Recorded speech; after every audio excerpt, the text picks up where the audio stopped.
Force. Nyakach studio. Wananya Judy kuom wach na ng'eyo ni report biro kanyo bang'e kendo ageno ni jopuonj dhi wuok ka buonjo kaluwore ni japuonj en ng'ama long'o ahinya kendo aparo ni sama warito ngima jopuonj to bende warito ngima nyithindo. Kao kamano wadhi nyime kama achich achiel mitudo kod kweth mar monj kod kuo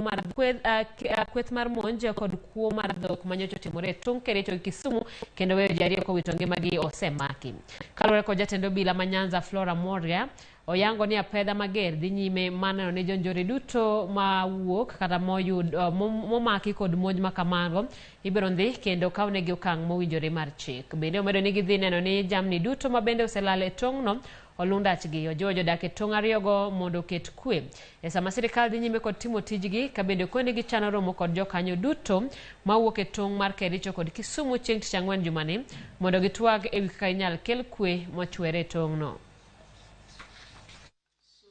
Recently, we've had cases of people, being shot with arrows, which has made the situation worse, like it happened over the weekend, where we confirmed 2 people having been killed.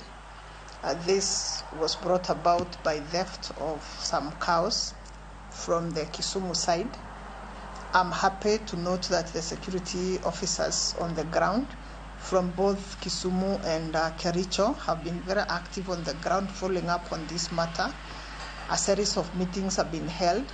The last one was the meeting held by the county security team from Kisumu and the other team from Kericho, which was there on Sunday. We are also going there today as a regional team. 1 person has been arrested so far.